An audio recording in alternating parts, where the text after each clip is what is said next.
Welcome back to My View. I can tell you from personal experience, the mainstream media can be ruthless. So suiting up for a gladiator-like showdown every day in the press briefing room is not for the faint of heart. Luckily, Karoline Leavitt does not scare easily.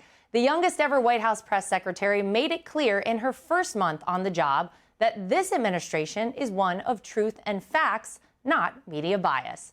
And in her first sit-down interview since taking the post, she tells us how she's taken this job by the horns while balancing life as a new mom. Karoline Leavitt, press secretary to the White House. Yes. First of all, did you ever imagine that you would be press secretary to such a dynamic president in such a time as this, where things are changing at rapid pace, and you're the youngest person to ever hold this position?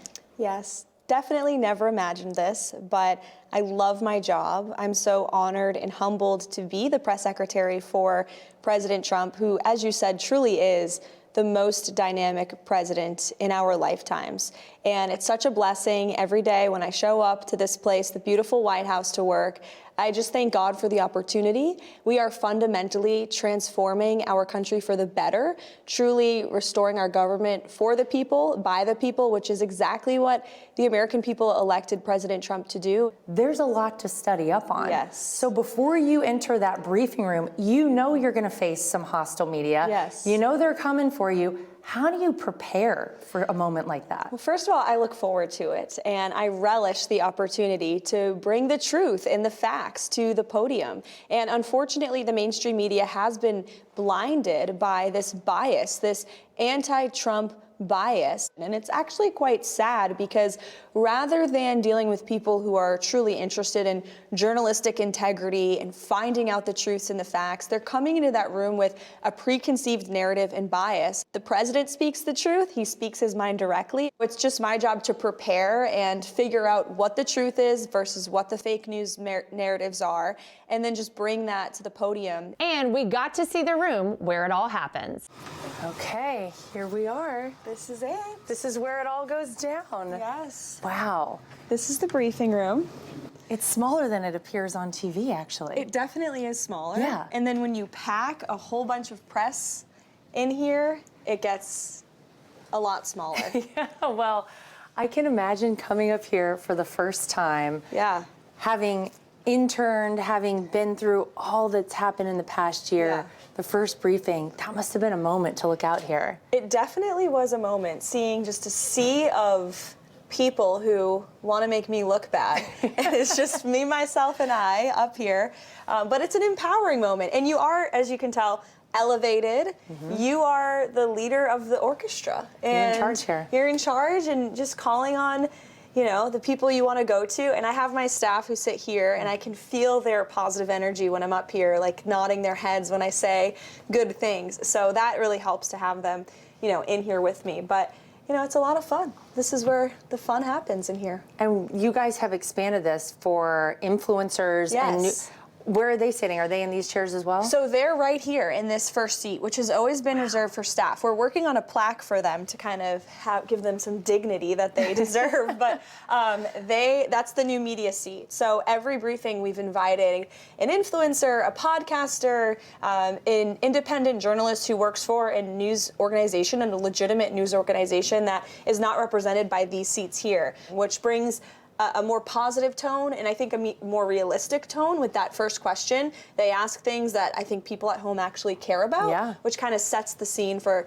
the rest of the players in the room. We've had Sage Steele in the seat. We've had the CEO of Breitbart, of Axios News, the Ruthless podcast, which has been extraordinarily successful. So that has been a lot of fun, and we have some other ideas to switch it up. Well, we'll have to stay tuned to what's going on in here. Please do.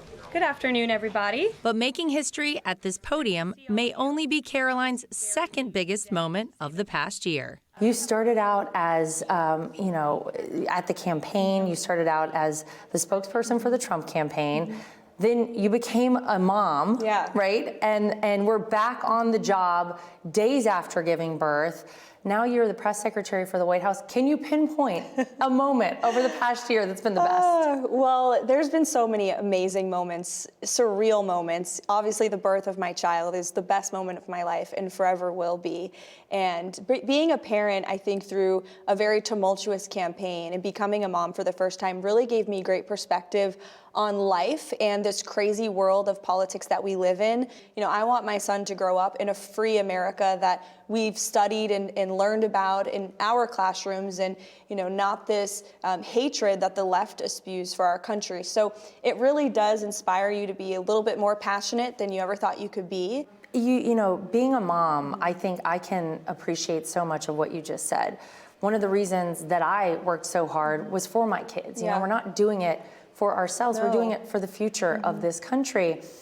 But it is a lot to be a mom and a full-time working mom at that, to be the press secretary for the White House. Take me through a day in the life of Karoline Leavitt. It must start very early. It does. There must be a lot that happens in a day for you. How do you manage all of it as a new mom? Yeah. It has been the most rewarding and incredible time of my life, but certainly one of the most challenging times of my life. You know, trying to strike that balance between being great at my job and also being great as a wife and as a daughter, a friend, and of course, most importantly, as a mother. And I try to tell myself when there's long hours or even nights and days away from my son campaigning with the president and now working at the White House that this is temporary, it's once in a lifetime, and we're doing real work to truly save our country. You just do your best and then don't really sleep much and get up the next day and do your best again. The mom guilt is very real, Yes. but you know what? I always think about this, and I think I can safely say for you, one day your son will be so proud of his mom and all that she's done. What advice would you give to maybe someone in college now or even in high school who, you know, wants to follow in your footsteps or wants to one day do great things and be able to do some of the things that you've done? Yeah. It's a great question. First of all, if you find yourself to be a conservative on campus, you are definitely in the minority, but don't let that dissuade you from speaking truth and raising your hand, and even against your professors, which I did often as well. Seize every opportunity is something I always tell young people. Even if it's an unpaid internship, long hours, just do it, and it will lead you to the next opportunity in life. And thirdly, remember that someday your intern could possibly be your boss. So never burn bridges and leave everybody with a good impression is advice I was given when I was in college, and I've tried to take that with every opportunity, and I think it's helped.